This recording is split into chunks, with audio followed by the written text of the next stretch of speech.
Good morning everyone.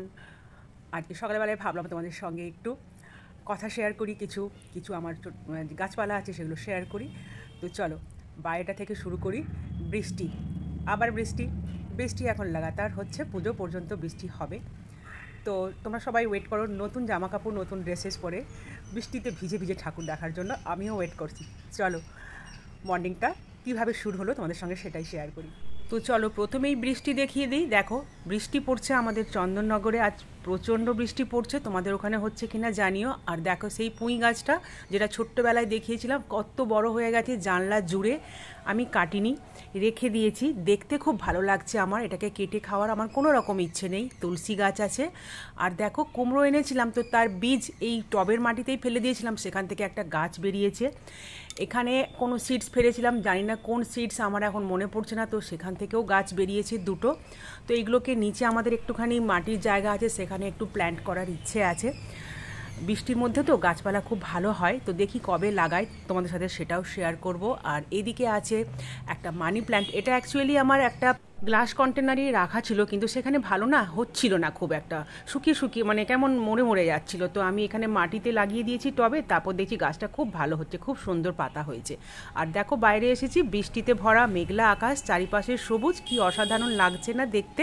আর এই দেখো সেই লঙ্কা গাছটা আমার, যেটাতে 3বার লঙ্কা হয়ে গেছে আর এখন আবার ফুল এসেছে। লঙ্কা ফুলগুলো কি সুন্দর দেখতে না, সাদা রঙের।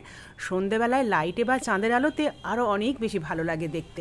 আর নয়নতারা গাছ ফুলে ফুলে ভরে গেছে পুরো। আর আছে অ্যালোভেরা গাছ, অ্যালোভেরাটাও আমার এখানে খুব কাজে লাগে আর দেখতেও খুব ভালো লাগে। তো এখন একটু গাছে জল দিয়ে দিলাম, গাছেদের সঙ্গে সময় কাটালাম, নিজের সঙ্গে সময় কাটালাম চা নিয়ে। নিজের সঙ্গে গাছের সঙ্গে সময় কাটাতে এই সময়টা আমার ভীষণ ভালো লাগে। মর্নিংটা এভাবেই আমার রোজ কাটে, তাই তোমাদের সঙ্গে শেয়ার করলাম একটু ছোট্ট ভিডিও করে। কেমন লাগলো তোমাদের জানিও কমেন্টে। তোমাদের মর্নিং আশা করি ভালোই কাটছে। চলো এবার ব্রেকফাস্ট বানাই। সব কিছু ভেজা, মেঘলা ওয়েদার, সূর্যি মামা নেই আকাশে। তো সকালবেলায় রেডি হয়ে ফ্রেশ হয়ে ব্রেকফাস্ট বানাতে চলে এলাম। মাকে ফোন করেছিলাম সকালবেলাতে, তাই মায়ের কথা মনে পড়ে আজকে মায়ের হাতের তৈরি সেই ছোটোবেলাকার চাউমিন বানাচ্ছি। ডুমো ডুমো করে আলু পেঁয়াজ কেটে নিয়েছি, নুন হলুদ দিয়ে আলু পেঁয়াজটা ভেজে নিচ্ছি সাদা তেল গরম করে। মা যদিও কিন্তু সাদা তেল ইউজ করতো না, তখনকার সময়ে সব রান্নায় কিন্তু ম্যাক্সিমাম সর্ষের তেলেই করা হতো।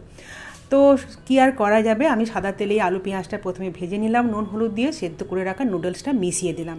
কিছুক্ষণ ভাজার পর দিয়ে দিলাম গোলমরিচের গুঁড়ো। মা বলতো গোলমরিচ খাবারের টেস্টকে যেমন ভালো করে, শরীরের পক্ষেও ভালো, সেটা মনে করেই মেশালাম। আরও খানিকটা সয়াবিন, মাও দিত সয়াবিনটা আরও খানিকটা হেলদি করার জন্য ব্রেকফাস্টকে। তো খুব ভালো করে একটুখানি ফ্রাই করে নেবার পর আমার কিন্তু মায়ের হাতের তৈরি ছোটোবেলাকার সেই চাউমিন রেডি, নুন হলুদ দিয়ে।